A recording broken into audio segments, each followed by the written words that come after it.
Welcome to the course of Really Hard Accounting. In this course, we're going to tackle some of the hardest sections in accounting standards today. And in this first module, we will tackle how to account for equity investments. And to do this, allow me to tell you a short story about a friend of mine, Bob. My friend Bob just happened to come into a lot of money, $1 million to be exact. And Bob has decided to become an activist investor using his winnings as seed capital for his investment company. Bob incorporates Parent Corporation, or PICO, by purchasing newly issued shares for $1 million. Bob is our only shareholder. Using PICO as his investment vehicle, the $1 million is used to purchase 4 equity investments. And let's look at each of those now. The first investment PICO made was a $300,000 investment in ACO. This represented 1% of the issued and outstanding shares of ACO. Bob sees this investment as a trading position and hopes to sell it for a profit in the near future. PICO's second investment was in BICO, a small capitalization public company. The $400,000 invested allowed PICO to acquire 15% of the issued and outstanding shares. Bob sees this as a core investment that will be held for a number of years.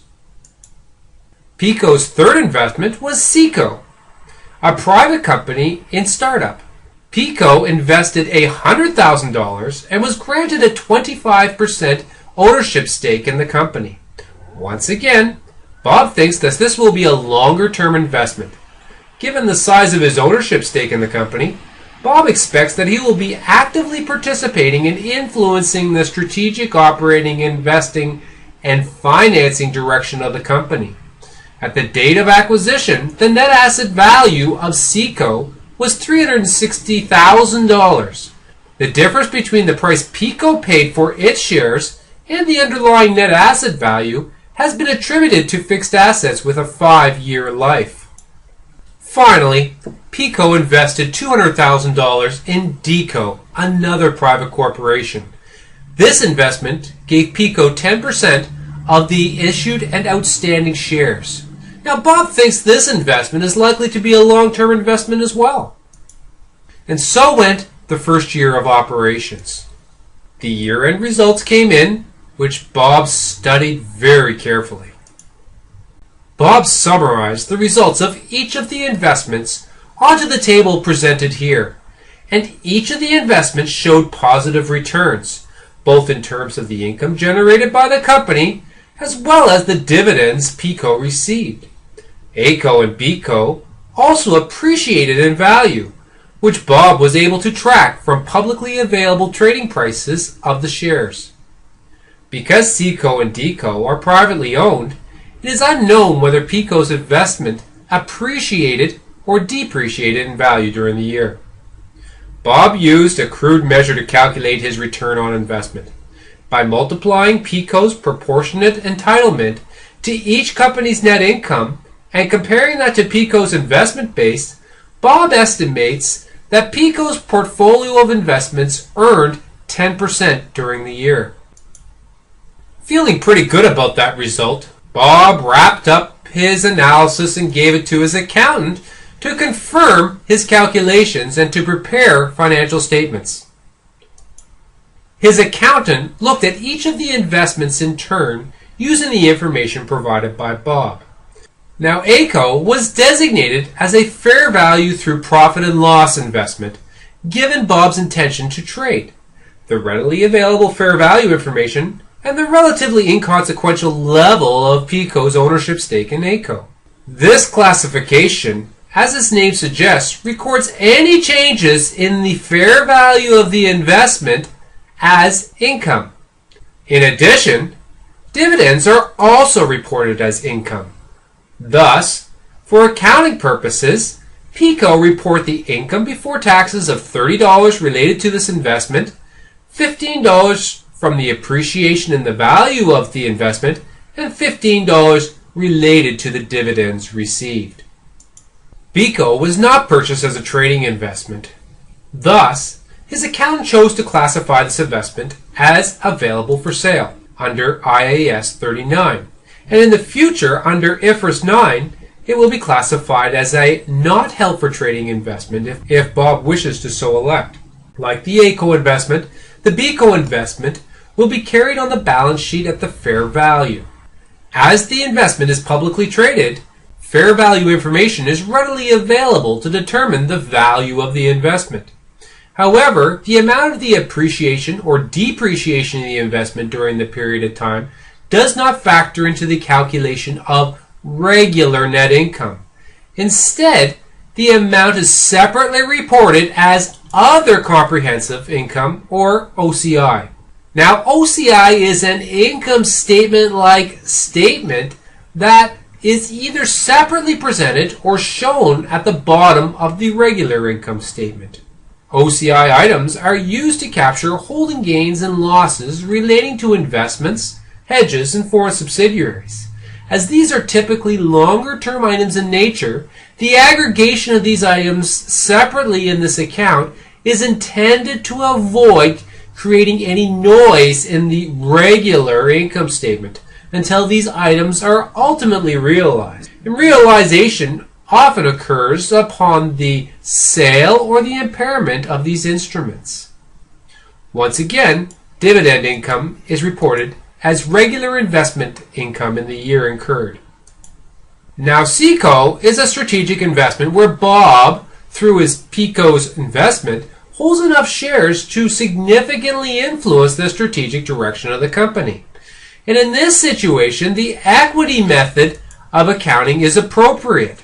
In applying the equity method, P-Co picks up its proportion of the net earnings and loss and reports that as equity income. The offsetting entry increases the investment account on the statement and financial position. Secondly, any dividends received are recorded through the investment account. This avoids double counting income that would have already been included in the equity pickup in the earlier entry. Think of dividends like a return of capital when you're using the equity method. And thirdly, and perhaps the most challenging adjustment that is necessary because P-Co has a different cost base for its C-Co shares than the shareholders who bought the shares on the initial issuance. The difference here is called the purchase price discrepancy, or PPD. It is calculated by comparing the implied value based on the price P-Co paid for its shares to the net asset value as reported on the statement of financial position at the date of acquisition. The difference is attributed to assets or liabilities that have a fair value different than their carrying value. Depending on the nature of the difference, it may require additional amortization, as the situation is depicted here with the table on the right. P-Co paid a $10,000 premium over and above the net asset value for the shares it purchased in C-Co, presumably because the capital assets have a fair value that is greater than their book value. This difference gets amortized over the remaining life of the underlying assets, in this case, 5 years. The entry reduces the equity income and the investment account, which takes into consideration the fact that P-Co has a higher cost base for its shares than does the original shareholders. D-Co is again a strategic investment for P-Co, and it should be classified as available for sale under IAS 39, as P-Co does not exert significant influence. However, because D-Co is a private entity and readily available fair value information, like a stock quote, does not exist, it will be carried at cost. The cost will be evaluated periodically for impairment, otherwise it will not change in value during the ownership of this investment while it is classified as available for sale. Dividends would be recorded as investment income in the year earned. With the available for sale classification going away in IFRS 9, these sorts of investments may carry on in the not held for trading classification, but would have to be fair valued, presumably by using valuation techniques. Alternatively, they will be otherwise classified as fair value through profit and loss, with the unrealized gains and losses being reported through income. The accountant summarized his findings and prepared the financial statements for Bob. Notice how we have used a more traditional format for the income statement and the balance sheet. The various streams of income are reported on different lines depending on the investment classification. Dividend income is reported for the fair value through profit and loss and the available for sale investments. And unrealized gain is reported for the change in the value of the fair value of ACO. CECO, the equity investment, reports an equity pickup of $8. And finally, the $20 of other comprehensive income represents the unrealized gain on BCO. Now, Bob studied these numbers very carefully, trying to understand the performance of PICO's investment portfolio. Using the information provided by his accountant, Bob once again calculated his rate of return. However, he was unable to reconcile the information to his previous 10% return on investment estimate. Where did the 10% go? The accountant smiled and explained to Bob that the financial results are somewhat obscured by the different bases of accounting. Some of PICO's investments are reporting results based on fair value information, while others are using historical cost information. Bob was lost. Happily, the accountant patiently explained the phenomena. Fair value investments are those that are classified as either fair value through profit or loss or available for sale when there's a quoted price available under IAS 39. This means that the investment account on the statement of financial position should always reflect the best estimate of our fair value at the reporting date. Income received and the changes in value are also reflected through either the regular income statement or the other comprehensive income statement depending on the classification. Historical cost investments include those that are classified as either significant influence or available for sale when there's no quoted market price available. The significant influence investments are accounted for using the equity method. The available for sale investments are not adjusted for the appreciation or temporary declines in the value between the reporting dates.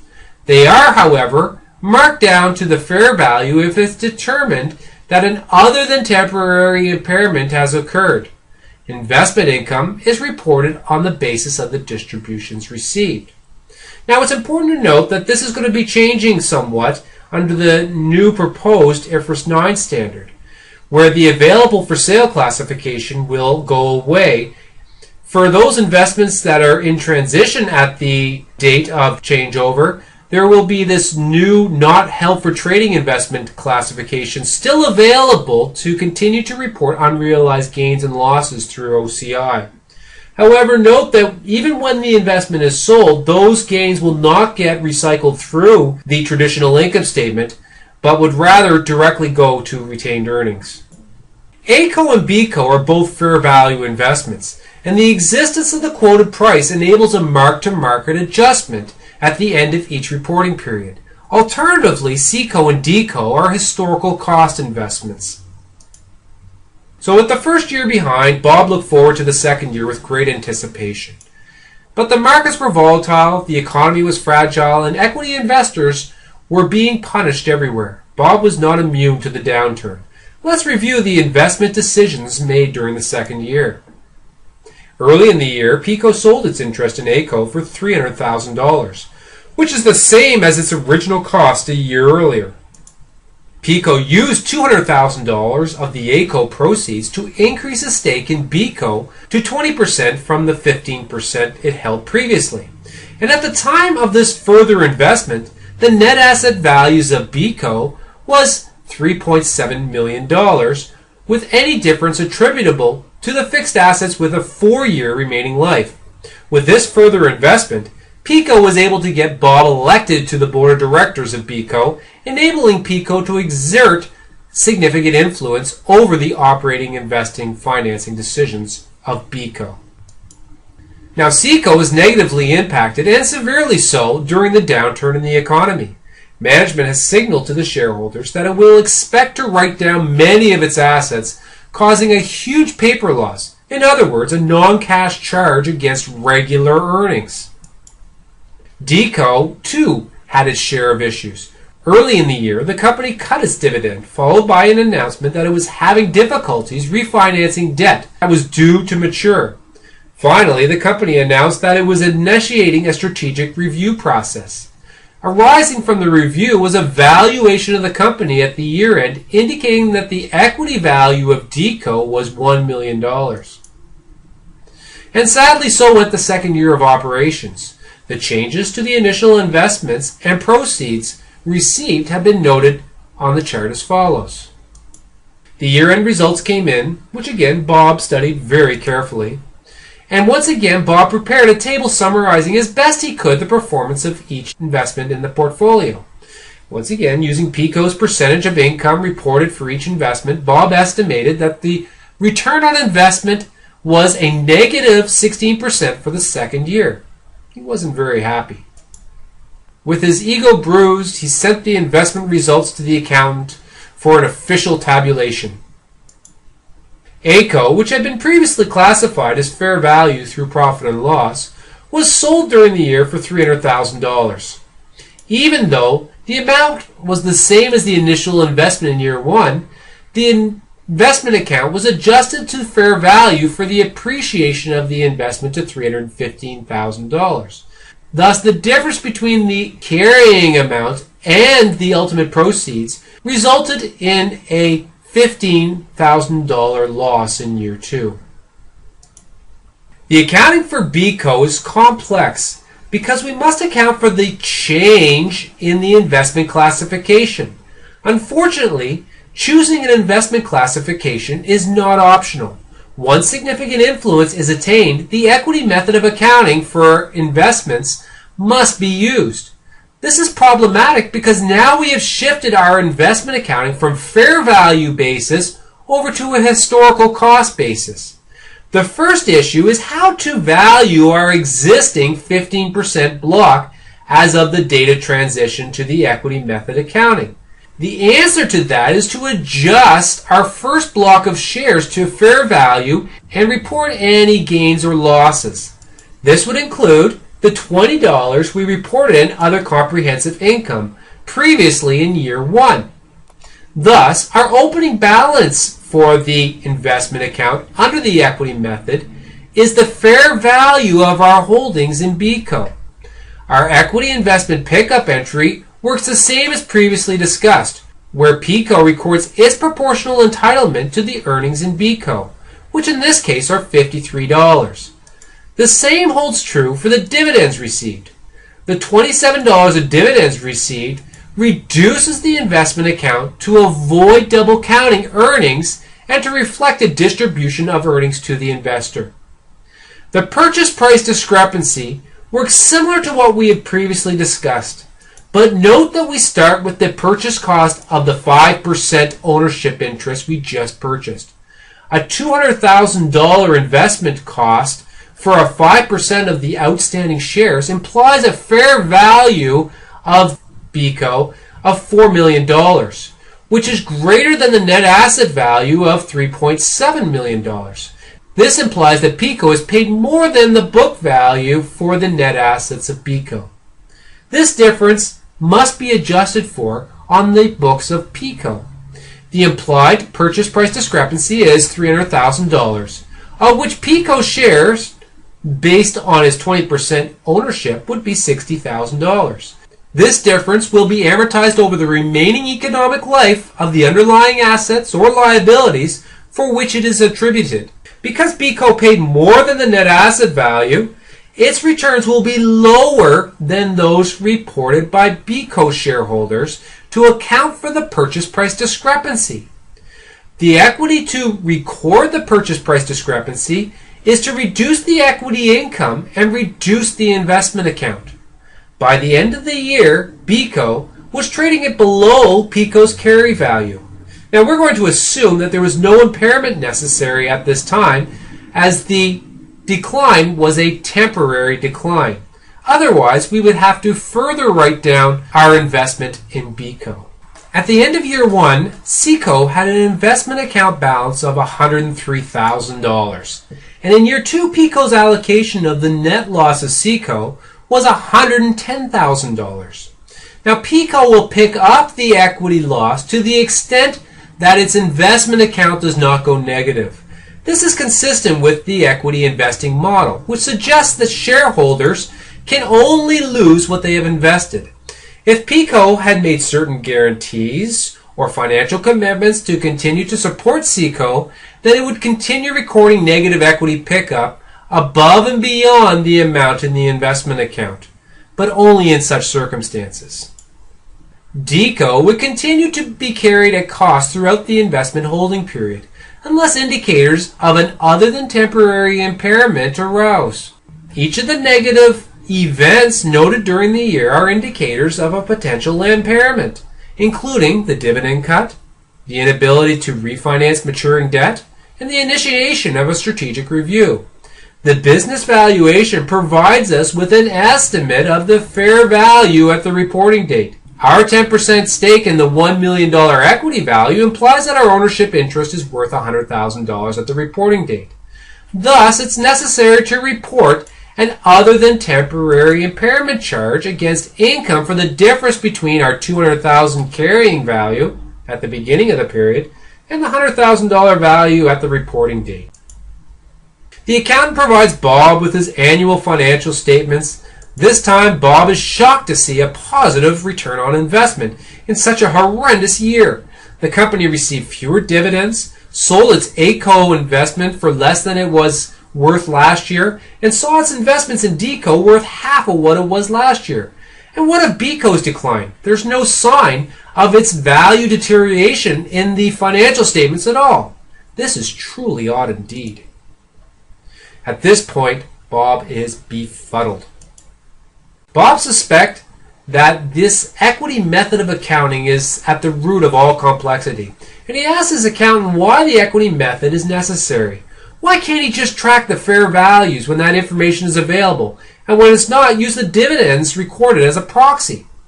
The accountant explains that the equity method is necessary any time an investor acquires significant influence. And the accountant provides a list of factors that need to be considered in evaluating and assessing whether the investor has significant influence, including consideration of the level of ownership control. Once 20% of the equity interests have been acquired, it's common for the investor to have greater powers to exert influence. An ability to elect the members of the board of directors, whether it's exercised or not. Any rights of the investor or their designate to participate in the policy-making processes. Any situations where there's a significant intercompany transaction between the investor and the investee entities, which is largely assumed to arise out of the ownership interest. Consideration of the size of the investor's ownership stake relative to other shareholders. The wider the distribution of shares, the greater an individual block shareholder has to influence the entity. And finally, to the extent that the investor and the investee exchange management and technology with one another, this too can give rise to significant influence. This explanation further frustrated Bob. Bob was a simple guy trying to execute a simple investment strategy.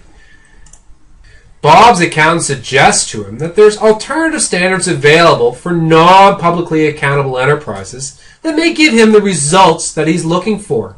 For many countries, they have adopted differential reporting standards for small and medium-sized companies to help them relieve them of the complexity of some of those more involved accounting standards.